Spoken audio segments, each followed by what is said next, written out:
오늘 우리에게 주시는 하나님 말씀은 마태복음 3장 11절로 12절 말씀입니다.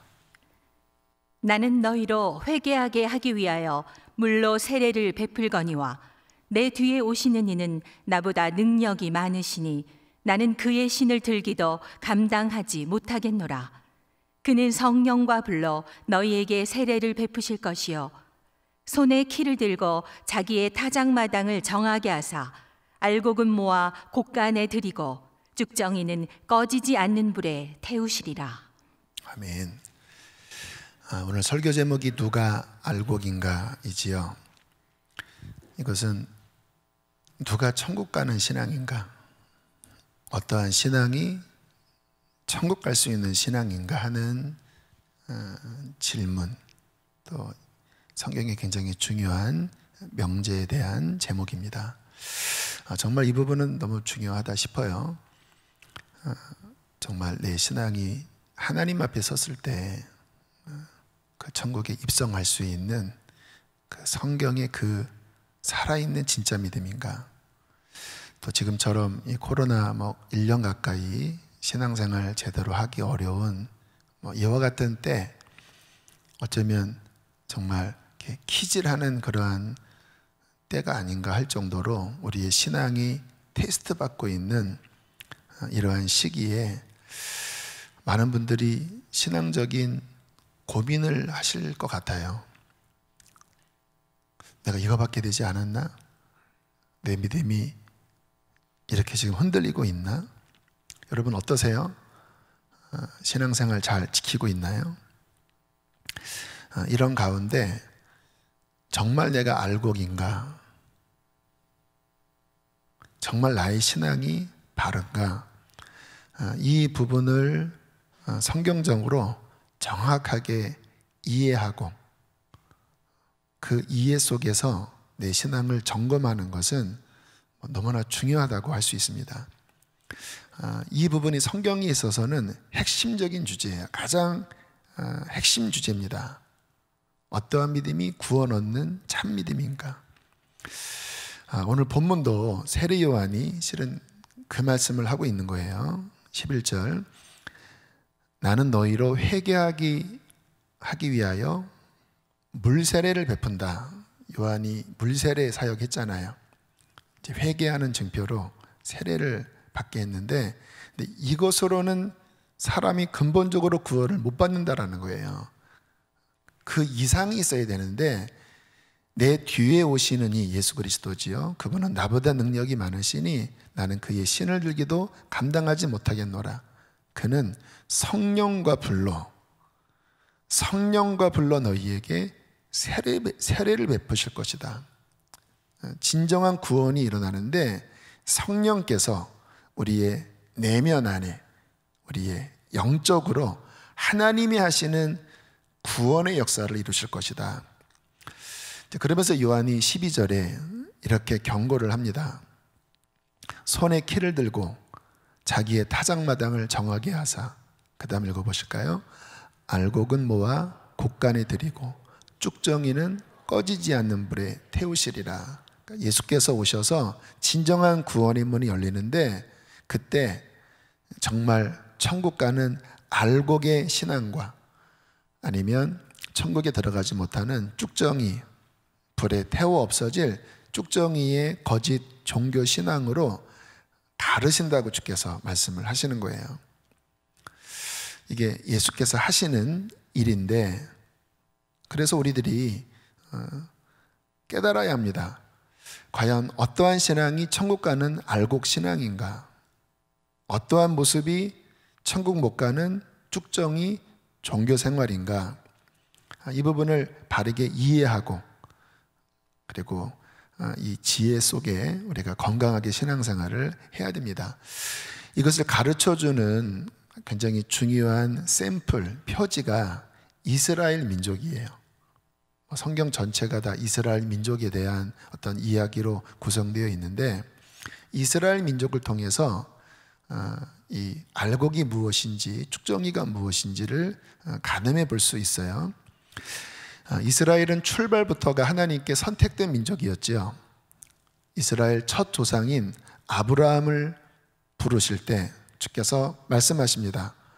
너를 통해 민족이 만들어질 것이고 그 후손 중에 한 씨를 통하여 세상을 구원할 것이다. 천하 만민이 복을 받을 것이다. 첫 출발부터 하나님의 선택함으로 민족이 시작되었습니다. 그리고 그 역사 속에서 성경이 기록되고 그리고 예수 그리스도가 탄생되는, 이건 정말 혈통적인 어마어마한 복을 받은 민족이 이스라엘 민족이에요.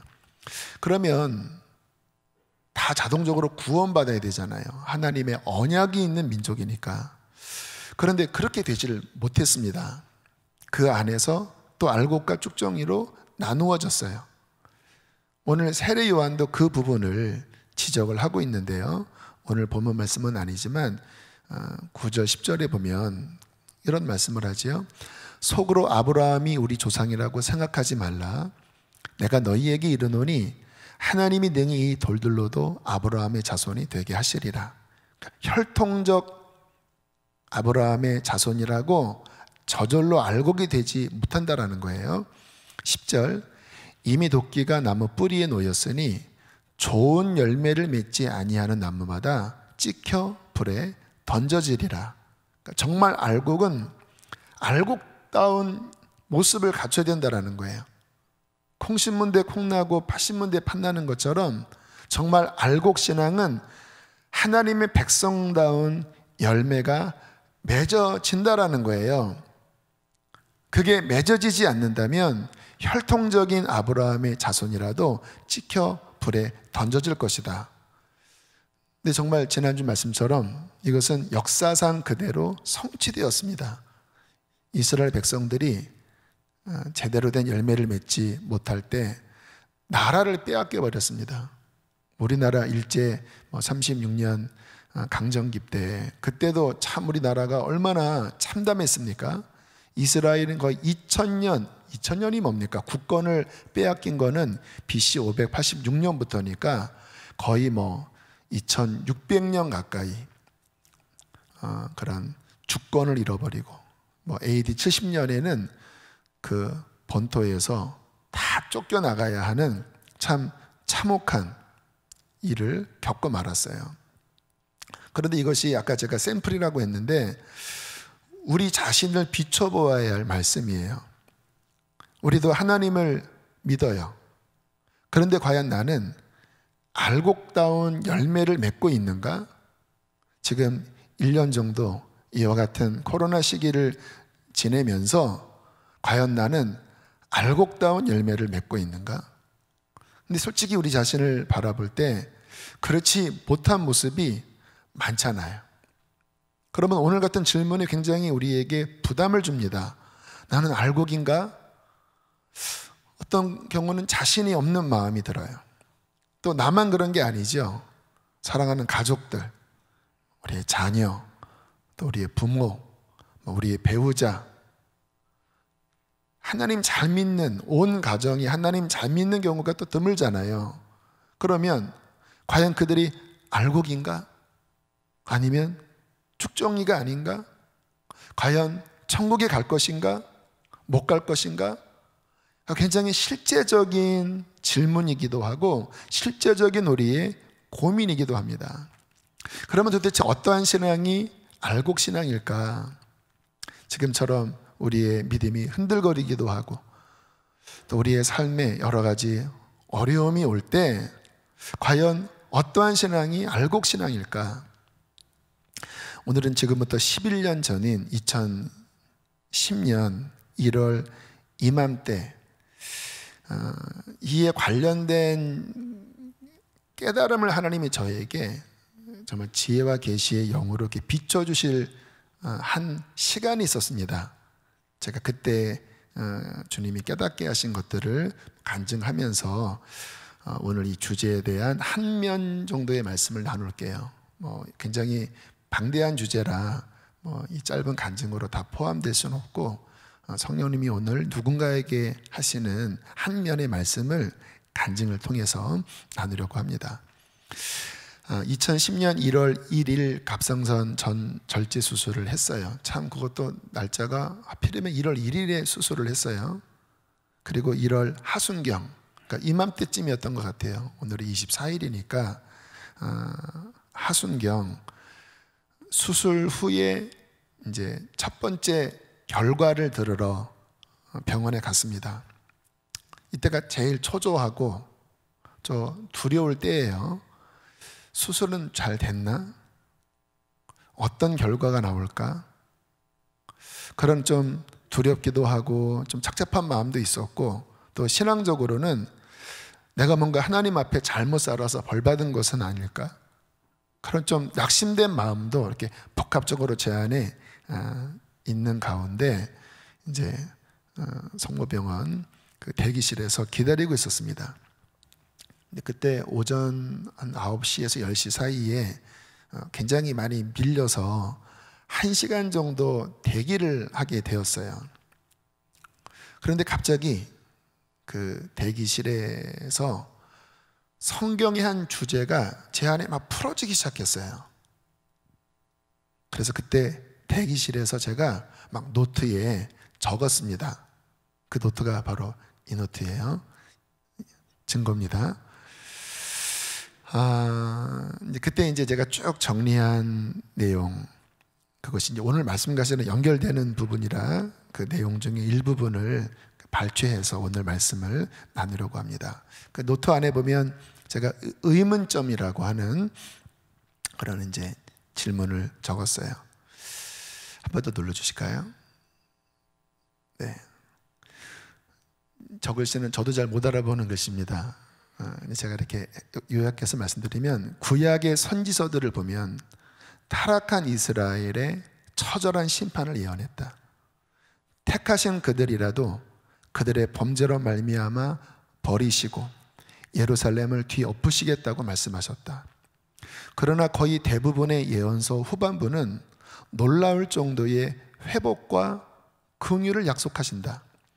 하나님이 다시 그들을 부르실 것이고 그들을 고토로 돌아오게 할 것이고 그들은 회복될 것이다. 여러분, 선지서 읽어보면 구조가 거의 그래요. 앞부분은 심판, 후반부 또는 중간중간에 회복에 대한 예언의 말씀들이 계속 나와요. 그 다음 눌러보세요. 그러나 실제 역사를 보면 이스라엘은 망했고, 물론 지금 국권은 좀 회복이 됐지만 어쨌든 성경에서 약속하신 그러한 수준의 회복은 일어나진 않았다. 그러면 의문이 생긴다. 하나님의 약속이 성취되지 않은 것인가? 아니면 언젠간 이스라엘은 다 회복될 것인가? 흔히 말하는 것처럼 한번 택하신 자는 결국 무조건 다 돌아온다는 식의 말처럼 될 것인가? 이러한 어떤 성경의 의문들, 예정론, 이러한 부분에 대한 어떤 의문들이 병원 대합실에서 제 안에 막 이렇게 의문, 그 다음에 어떠한 깨달음이 막 제 안에 오기 시작했는데, 왜 성령님이 그날 제게 이 말씀을 하필이면 병원 대합실 첫 수술 결과들을 한 그날 저에게 알려주셨냐면, 실은 당시 제가 실패한 이스라엘 같은 마음이 제 깊은 마음 안에 있었기 때문에 그래요. 좀 패배감, 좀 실패감, 이렇게 내가 끝나는 건가 하는 그러한 좀 상한 마음이 제 안에 깔려 있는 가운데, 또 하나님은 그런 어떤 우리의 삶의 스토리 속에서 말씀을 하시는 분이 있잖아요. 또 그때 또 깨달아지잖아요. 이스라엘은 실패했다, 망했다, 그러면 끝난 것인가? 그때 성경의 한 주제가 떠올랐어요. 여러분, 구약 성경을 읽어보면 남은 자에 대한 말씀이 곳곳에 나옵니다. 신학 용어로 렘넌트라고 하는데, 그 구약의 하나님의 심판 가운데서도 하나님이 버리지 않고 포기하지 않는 그의 택하심을 통하여 붙잡으시는 하나님의 백성을 가리켜 구약에서 남은 자라고 표현을 해요. 이제 그 남은 자가 이렇게 제 안에 떠오르더라고요. 남은 자는 그러한 심판 가운데 하나님이 붙잡는 자. 이사야서에서 남은 자가 돌아오리라 하셨고 스바냐서에도 남은 자가 돌아오고 회복될 것을 말씀하신다. 스바냐서만 좀 인용을 하면요, 13절에 이렇게 말씀합니다. 함께 읽으실까요? 시작. 이스라엘의 남은 자는 악을 행하지 아니하며 거짓을 말하지 아니하며 입에 거짓된 혀가 없으며 먹고 누울지라도 그들을 두렵게 할 자가 없으리라. 이게 어떤 상황이냐면 이제 이미 하나님의 막 심판이 일어난 후에요. 그런데 다시 돌아올 남은 자는 다시는 악을 행하지 아니할 것이고 다시는 거짓말, 그 입에 거짓말을 하지 않을 것이고 다시는 그들을 두렵게 할 적들의 침공을 받지 않을 것이다. 남은 자들에 대한 하나님의 어떤 회복의 말씀을 하시는 거죠. 그 다음 절 14절 15절 시온에 따라 노래할지어다. 이스라엘아 기쁘게 부를지어다. 예루살렘 따라 전심으로 기뻐하며 즐거워할지어다. 남은 자에 대한 말씀이에요. 여호와가 내 형벌을 제거하였고 내 원수를 쫓아냈으며 이스라엘 왕 참된 왕 여호와가 내 가운데 계시니 내가 다시는 화를 당할까 두려워하지 아니할 것이라. 16절 17절 우리가 잘 아는 말씀이에요. 그날의 사람이 예루살렘에 이르기를 두려워하지 말라. 남은 자에 대한 위로예요. 시온아 내 손을 늘어뜨리지 말아라. 너 낙심하지 말아라. 너희 하나님 여호와가 너희 가운데에 계시니 그는 구원을 베푸실 전능자이시라. 그가 너로 말미암아 기쁨을 이기지 못하시며 너를 잠잠히 사랑하시며 너로 말미암아 즐거이 부르며 기뻐하시리라 하리라. 그러니까 이스라엘이 패망한 가운데 거의 막 쫓겨난 가운데 그날에 남은 자가 돌아올 텐데 네가 돌아올 때 너 더 이상 손을 늘어뜨리지 말아라. 너를 향한 하나님의 사랑, 너를 잠잠히 사랑하시고 아니 너로 말미암아 기쁘게 노래 부르실 그 하나님의 사랑이 너에게서 떠난 것이 아니야. 그의 사랑이 여전히 너와 함께 있어. 이와 같은 남은 자에 대한 하나님의 위로의 말씀들이 성경에 굉장히 많이 나와요. 자, 성경 곳곳에 남은 자에 대한 말씀을 하는데요. 다시 PPT 보여주세요. 그렇다면 남은 자란 누구일까? 하나님이 남겨놓은 사람들. 제가 이렇게 빨간 표시를 했습니다. 우리들. 하나님이 남겨놓은 사람들, 우리들. 성령님이 한편으로는 저에게 하시는 말씀 같았어요. 남은 자란 하나님 보시기에 그 타락한 멸망 중에서도 하나님이 결코 긍휼을 잊지 않는 자들이다. 하나님은 이들을 결코 포기하지 않고 버리지도 않으셨다. 이들은 넘어졌지만 하나님의 긍휼로 구별된 자들이다. 제가 이런 글을 기록하면서 성경이 풀어진 것만이 아니라 실은 제 안에 깊은 위로를 받고 있었어요. 아마 그래서 그 대기 시간을 하나님이 길도록 허락하셨던 것 같아요. 1시간 넘게 기다리면 얼마나 초조한 시간, 지루합니까? 그런데 그 시간에 계속 이런 말씀들이 풀어지는 거예요. 성령님이 이렇게 말씀하시는 것 같았어요. 너 지금 재앙을 당한 것 같고 징계를 받은 것 같지만 난 너 안 버렸어. 넌 여전히 내 손안에 있는 자야. 낙심하지 마. 내가 너와 함께하고 있어. 내가 남은 자와 같은 자야. 제가 아까 적었잖아요. 하나님이 남겨놓은 사람들, 우리들. 자, 다시 한번. 누가 알곡인가? 누가 남은 자인가? 성경을 보면 이 남은 자들에게 나타나는 특징이 있습니다. 알곡에게 나타나는 특징이 있어요. 오늘 한 2가지 정도를 살펴볼 텐데 이것을 2가지로 나눌 수도 있고 또 영적인 측면에서 보면 또 1가지로 볼 수도 있어요. 자, 첫 번째입니다. 이들도 넘어져요. 왜냐하면 그 성경 기록 당시 그 남은 자는 이미 넘어진 자들이었거든요. 하나님의 재앙을 받은 자들이었거든요. 하나님의 징계도 받아요. 실패도 해요. 그러니까 완벽한 자가 아니라는 거예요. 아마 지금 어떤 성도님들, 그러한 가운데 계신 분들 적지 않게 계실 거예요. 내 삶에 재앙이 임한 것 같고 실패가 임한 것 같고, 내가 정말 하나님의 자녀 맞나? 나 쭉정인 것 같아. 자, 그러한 그 삶의 좌절과 낙심, 실패가 분명히 오는데, 남은 자들의 특징이 뭐냐면요, 그 실패와 절망으로 끝나질 않아요. 그렇게 절망할 때쯤에 신기하게 하나님의 은혜가 다시 그를 붙잡아 일으키십니다. 오늘도 그 스바냐서에 하나님의 말씀이 그들을 위로하시고 이렇게 세우시잖아요. 정말 그래요. 나 스스로를 생각하면 더 이상 희망이 없어 보입니다. 하나님 앞에 나아갈 용기도 없어요.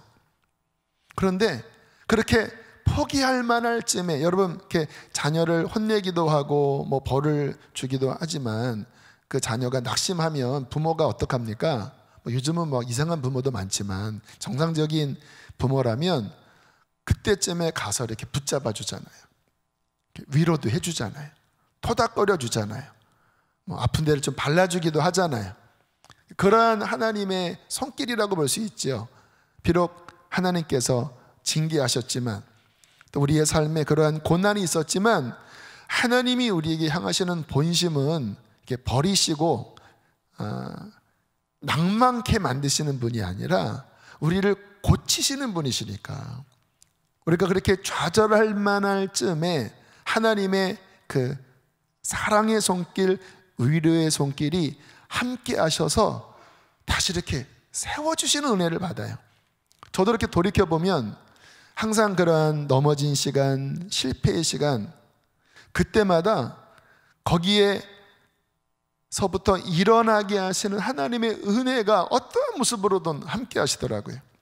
11년 전에도 그때 제 삶에 뭔가 하나님이 저를 다루시는 시간이었는데, 그때 생각해보면 하나님의 어떠한 말씀, 또 기도 중에 임하셨던 하나님의 임재, 이러한 하나님의 손길이 그 어느 때보다도 기뻤던 시간들이었어요. 이게 남은 자들에게 나타나는 특징이에요. 제가 아는 목사님이 이번에 코로나에 걸리셨어요. 그것도 온 가족이 걸리셨습니다. 너무 두려웠다고 해요. 이 코로나는 단순히 건강의 위협뿐만 아니라 이에 관련된 상황이 실은 더 옥죄입니다. 만났던 사람, 또 공동체, 그 모든 이 환경이 정말 두렵게 만들고 초조하게 만들고, 또 한편으로는 왜 하필 나에게 이런 게 찾아왔나? 내가 뭐 하나님 잘못 믿어서 그렇나? 이런 좀 부끄러운 마음, 뭐 이러한 상황이 돼버린 거예요. 그런데 그 힘든 시간에 분명한 하나님의 음성이 들려왔다고 합니다. 나는 너를 원한다. 성공이 아닌 너를 원한다. 이 말씀 앞에 이분이 고꾸라졌어요. 그리고는 온 가족이 입원실에서 매일 수차례 예배를 드렸다고 그래요. 그리고 교회 동역자들과 매일 줌으로 기도회를 가졌는데요, 목사님이 그러시더라고요. 목사님, 부흥이 왔습니다. 랜선을 타고 불이 임했대요. 함께 이렇게 줌으로 사역자들과 함께 말씀을 나누고 기도하는데 막 여기저기서 회개가 터지기 시작했고, 그리고 목사님, 교회는 역대급으로 하나가 되었습니다. 처음 걸린 날 이제 영상으로 메시지를 교우들에게 보냈는데, 온 교회가 막 목사님 위해서 기도하자, 우리 더 연합하자. 그래서 오히려 교회가 그 어느 때보다 하나가 되고, 그리고 이제 2주 정도 우리 카타콤 예배를 드리자. 그래서 이제 그 회복하는 그곳에서 줌으로 말씀을 전하면 이제 곳곳에 교우들이 있는 곳에서 줌으로 예배를 드렸는데, 정말 놀라운 하나님의 하나 되는 역사, 부흥의 역사가 그 2주간 하나님께서 그런 은혜를 주셨다고 그래요. 그리고 이제 병원에서 이제 건강이 회복되었으니까 이 미각, 후각도 이렇게 날아갔었는데 아주 신속하게 돌아왔다고 하더라고요. 그리고는 잘 회복돼서 퇴원을 했는데 지금은 자가 면역자가 된 거예요. 온 가정이. 부럽더라고요. 백신 안 맞아도 되나 모르겠지만 어쨌든 와, 전화위복이 된 거예요. 여러분, 알곡도 남은 자도 그 삶에 시련이 와요. 근데 참 신기한 거는요, 그게 그 시련과 그 어려움으로 끝나지질 않아요. 그 안에서 하나님이 역사하셔서 합력하여 선을 이루십니다. 알곡도 남은 자도 영적으로 떨어지는 시간이 있습니다. 뭐 이러한 시간에 왜 신앙이 안 떨어지겠습니까? 방황하기도 해요. 그런데 계속 그 자리에 있지를 못해요. 왜냐하면 이 깊은 곳에서 성령님이 하시는 일이죠. 그렇게 살 수 없는 깊은 영적인 공공함을 느끼고 목마름을 느끼고 회개하는 마음을 느끼고 하나님의 은혜가 역사하여 결국은 주님께로 돌아옵니다. 지금 이와 같은 시기를 지나며 나는 너무 떨어져 있습니다. 신앙이 너무 정말 바닥입니다. 목마릅니다. 답답합니다. 실패감이 듭니다. 그런 분들 적지 않게 계실 것입니다. 그런데 말씀을 들으면 하나님의 은혜가 임하고 오늘도 이와 같은 말씀이 나를 향한 말씀인가 하는 어떤 하나님의 감동이 있다면 여러분, 하나님이 함께 하시는 정말 알곡이에요. 그와 같은 분들은 기억하셔야 합니다. 하나님이 나를 붙잡고 계시는구나. 하나님께 나아가십시오. 하나님의 이름을 부르십시오. 그러면 주님께서 만나 주실 거예요. 근데 만약에 어떤 분들은 저는 전혀 그런 마음이 안 드는데요, 세상적으로 지내도 너무 잘 지내는데 하면 교회 오세요. 저랑 좀 면담을 해야 될 것 같아요. 제가 알곡인지 아닌지 분별을 제가 어떻게 다 할 수 있겠습니까? 어쨌든 오늘 주님이 주시는 말씀은 이렇게 떨어졌지만 하나님의 은혜가 그 마음을 두드리고 계시는 그러한 분들이라면, 아, 내가 비록 지금은 이 자리지만 하나님이 나와 함께 하시는 그런 남은 자구나, 알곡이구나, 이렇게 깨달을 수가 있죠. 이게 첫 번째 특징이고, 자, 두 번째 알곡에게 나타나는 굉장히 중요한 특징이 있는데 그것은 말씀에 대한 반응입니다. 당시 기록한 노트를 좀 다시 보여드릴 텐데요, 이 내용을 요약하면 이런 내용이에요. 하나님의 말씀에 두려워하며 반응하고 순종하는 모습. 남은 자들은 왕이나 백성이나 한결같이 하나님의 말씀이 선포됐을 때 그 마음이 크게 요동치며 반응했다. 재앙이 선포됐을 때 깊이 두려워하며 회개했고, 하나님 말씀이 들려지면 깊이 귀를 기울였다. 죄 가운데 있다가도 하나님의 음성이 들려지면 이들은 가슴을 치며 말씀에 응답했다. 말씀에 대한 반응입니다. 떨어졌어요? 실패했어요? 타락했어요? 그런데 하나님의 말씀이 들릴 때 그게 들리는 거예요. 다시 저를 보여줘도 되겠습니다. 예수님이 제자들을 부르실 때도 그랬죠. 여러 사람들 가운데 남들은 그냥 그 말씀이 마이동풍, 그냥 한 귀로 와서 한 귀로 나가버려요. 그런데 어떤 이들은 그 말씀을 들으면 전심으로 반응하는 거예요. 제자들이 그랬잖아요. 나를 따르라. 생업을 그냥 내려놓고 주님을 따른 사람들이 제자들 아니었습니까? 여러분, 이것이 알곡 신자인지 정말 구원받을 신앙을 가진지를 가늠하는 아주 중요한 표지입니다. 누가복음 8장 15절에 이와 같은 말씀이 나와요. 좋은 땅에 있다는 것은 좋은 마음으로 말씀을 듣고 지키어 인내로 결실하는 자니라. 그 밭 비유 있잖아요. 길가에 뿌려지고 돌밭에 뿌려지고 가시덤불밭에 뿌려지고 옥토밭에 뿌려지는데, 이 옥토밭의 열매는 어떻게 맺어집니까? 좋은 마음으로 말씀을 듣고 지키어 인내로 알곡되는 자. 그러니까 하나님의 말씀에 온 마음으로 반응을 보이는 거예요. 저도 처음 교회 나와 말씀을 듣는데 어느 순간 들리더라고요. 고민했지만 그 들리는 말씀을 따라갔습니다. 십자가 말씀을 들었을 때 제 마음을 온통 뒤흔들더라고요. 그리고는 온 마음으로 예수님을 받아들였어요. 그분을 따랐던 저희의 길에서 왜 제가 방황할 데가 없었겠습니까? 왜 어둠의 길로 떨어진 적이 없었겠습니까? 근데 그때 회개하라는 말씀이 들릴 때 그 말씀이 제 마음을 깊이 찌르는 거예요. 지난주에도 말씀을 드렸잖아요. 제 마음을 흔드는 거예요. 죄인의 마음을 흔드는 거예요. 두려운 마음으로 그 말씀을 받아들였습니다. 이게 구약과 신약에 보면 이 남은 자들은 하나님 말씀 들을 때 소수지만 온 마음으로 경청을 합니다. 재앙에 대한 경고가 떨어지면 두려워 떨어요. 그런데 남은 자가 아닌 사람들은 말씀을 무시해버립니다. 심지어 어떤 왕은 예레미야가 하나님께로부터 받은 경고의 말씀을 두루마리로 보냈는데 그냥 그것을 듣자마자 칼로 잘라서 화로에 불태워버렸어요. 여호와김 왕이 그랬죠. 하나님이 대노하셨습니다. 하나님의 말씀을 이런 지하에 그냥 단칼에 잘라버렸어요.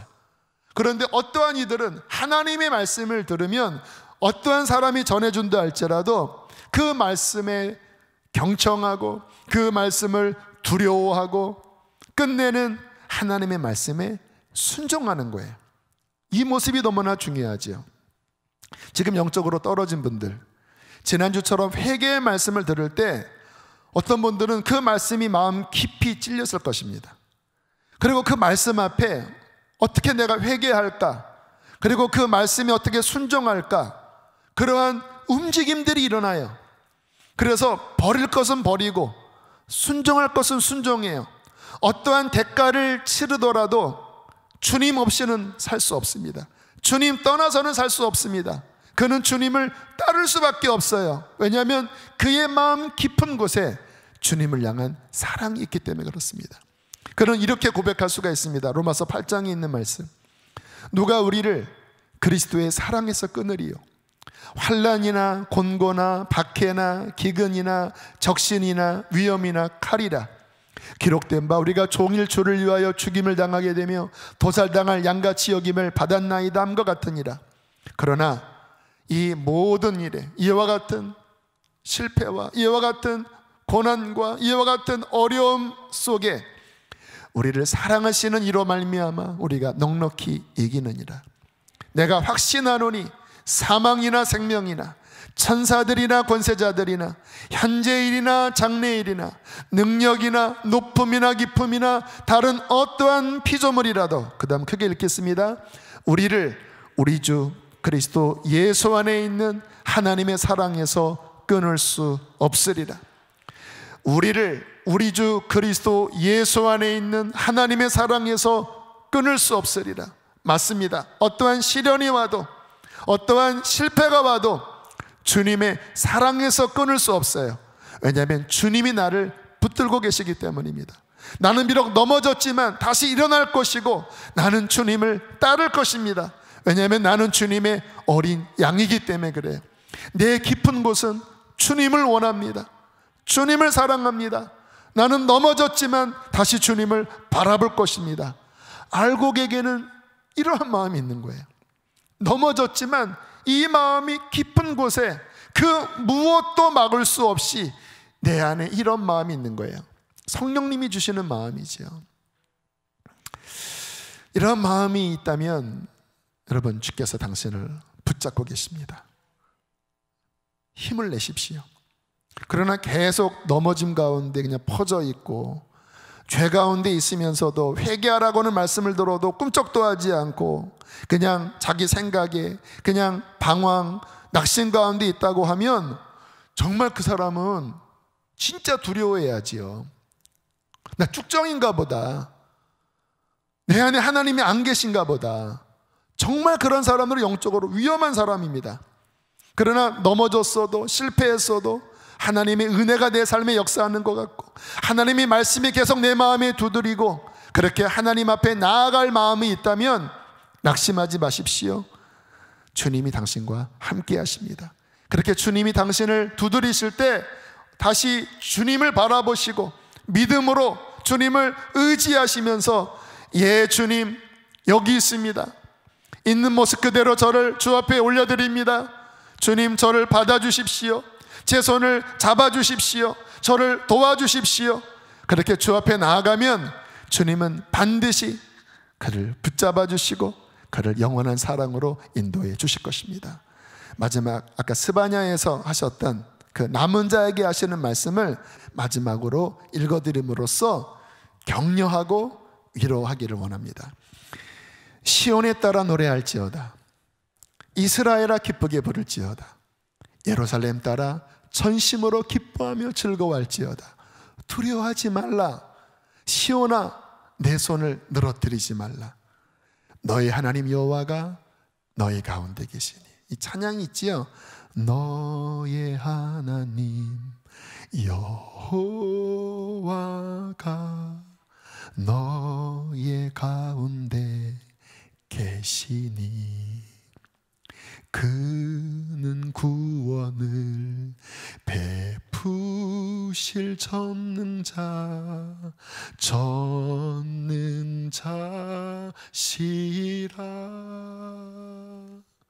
그가 너로 인하여 기쁨을 이기지 못하시며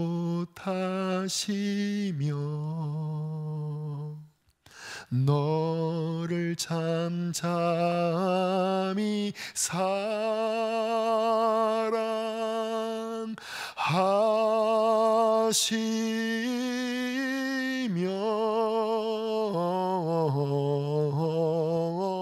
즐거이 부르며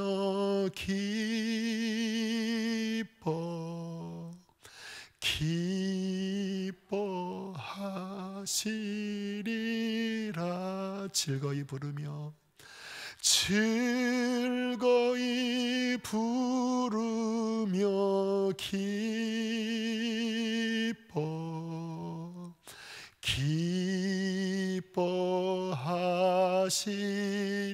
기뻐하시리라. 주님의 모습이 보이는 것 같아요. 그 보좌에서 벌떡 일어나셔서 내가 너로 인하여 기뻐한단다. 비록 네가 지금 그런 가운데 있지만 나는 너를 사랑한단다. 그 무엇도 나의 사랑을 끊을 수 없지. 얘야, 낙심하지 마라. 네 손을 늘어뜨려 잊지 말아라. 내가 너를 건져줄게. 내가 너에게 이와 같은 말씀을 보내어 내가 너를 다시 회복하기를 원하니 얘야, 다시 일어나자. 회복되자. 내가 너를 도와줄 거야. 우리 이와 같은 하나님의 사랑 속에서 다시 한번 그분 앞에 전심으로 나아가는 주의 거룩한 예배가 되기를 축복합니다. 함께 이 시간 찬양하시겠습니다.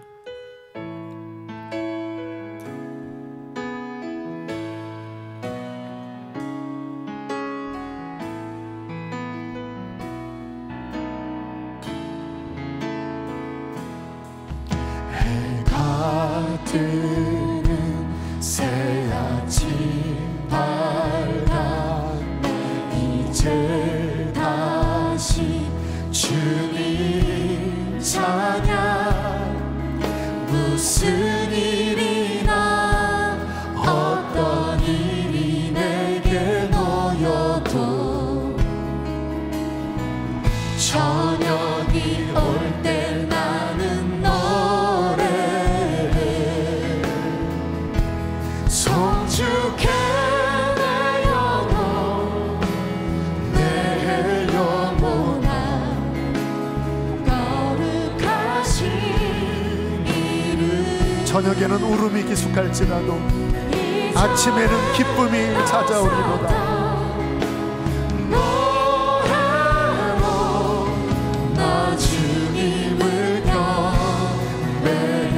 노하기를 더디하시네. 노하기를 더디하시네.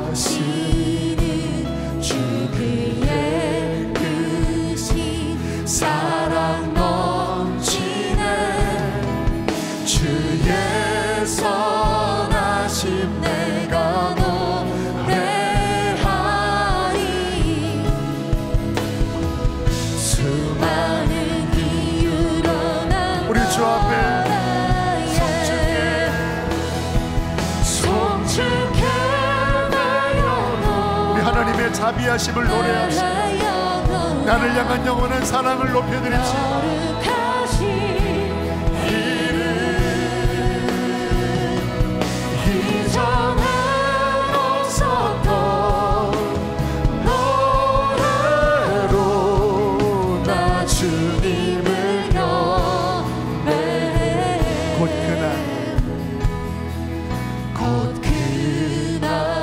사랑 때문에 우리는 끝까지 갈 수 있습니다. 나의 삶의 여정 마칠 때 끝없는 찬양 나드리리라.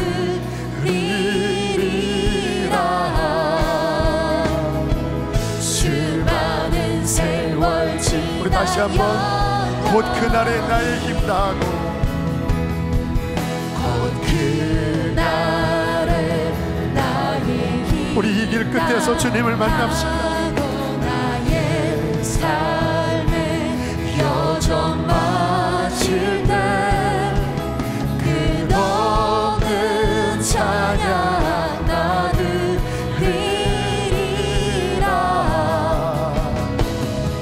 수많은 세월 지나 우리 주 앞에 손을 높이 들고 성주께 성주께 내 영혼 내 영혼아 거룩하신 이름 이전에 없었던 노래로 나 주님을 경 시간 기도합시다. 하나님 낙심하지 않겠습니다. 하나님 내가 쓰러져 있지 않겠습니다. 나를 이끄시는 그 하나님의 영원한 사랑 안에 그 은혜 안에 내가 다시 한번 반응하고 일어납니다. 주의 말씀을 경외함으로 일어납니다. 하나님 나를 회복하여 주시고 아버지 나를 바르게 세워주시고 끝날까지 이 길을 걸어가게 하여 주시옵소서. 우리 주여 크게 두 번 부르시고 기도합니다.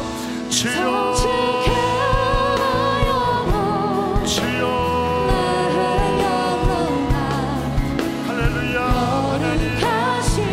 자비의 하나님 은혜의 하나님 시온에 따라 노래할지어다 이스라엘아 기쁘게 부를지어다. 시온아 내 손을 늘어뜨리지 말라. 너희 하나님 여호와가 너희 가운데 계시니 그는 구원을 베푸실 전능자시다. 그가 너로 말미암아 기쁨을 이기지 못하시며 너를 잠잠히 사랑하시며 너로 말미암아 즐거이 부르며 기뻐하시리라. 너희 하나님 여호와가 너희 가운데 계시니 그는 구원을 베푸실 전능자시라. 그가 너로 말미암아 기쁨을 이기지 못하시며 너를 잠잠히 사랑하시며 너로 말미암아 즐거이 부르시리로다. 내가 확신하노니 사망이나 생명이나 천사들이나 권세들이나 현재일이나 장래일이나 다른 어떠한 피조물이라도 우리를 우리 주 그리스도 예수 안에 있는 하나님의 사랑에서 끊을 수 없으리라. 할렐루야 할렐루야 할렐루야. 하나님의 은혜가 우리 가운데 우리를 일으키시며 우리를 세우시며 우리를 이끌어 가십니다.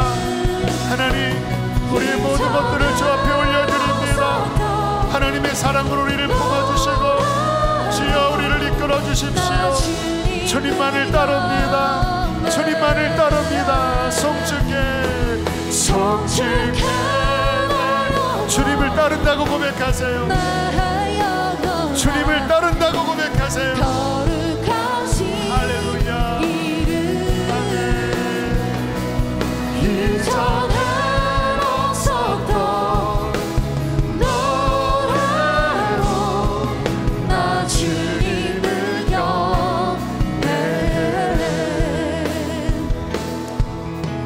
너희 하나님 여호와가 너희 가운데 계시니 그는 구원을 베푸실 전능자시라.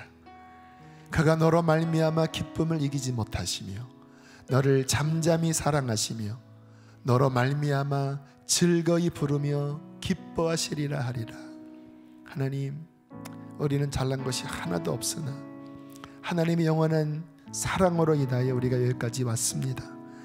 우리가 흔들릴 때에도 하나님은 우리를 붙잡아 주셔서 흔들리지 않게 하셨고, 우리가 낙심에 빠질 때에도 하나님은 우리를 그 은혜의 손길로 다시 일으키사 낙심치 않게 하셨습니다. 나의 나된 것은 하나님의 은혜입니다.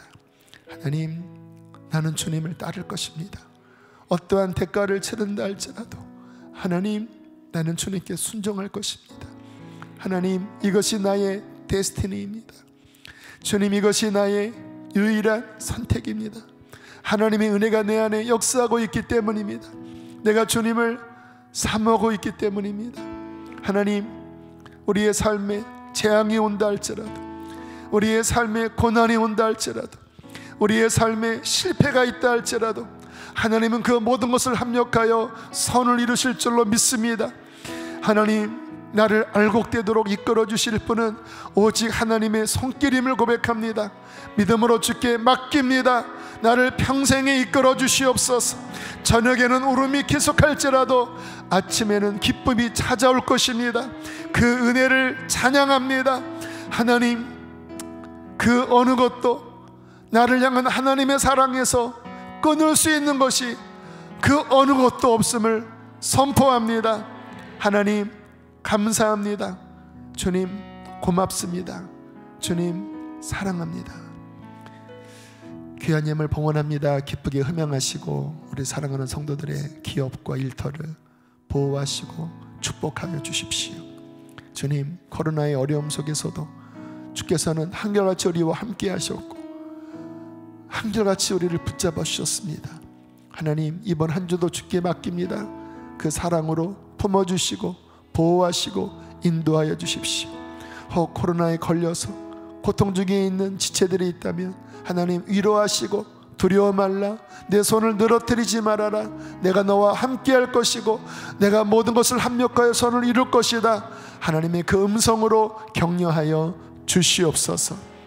이제는 우리를 죄에서 건지신 예수 그리스도의 은혜와 하늘아버지의 그 크신 사랑과 성령의 위로 교통하심이 우리 안에서 하나님의 선을 이루시고 우리를 그 아름다운 열매, 아름다운 알곡으로 만들어 주시기까지 우리를 영원토록 붙잡아 주시기를 간절히 축원하옵나이다. 아멘.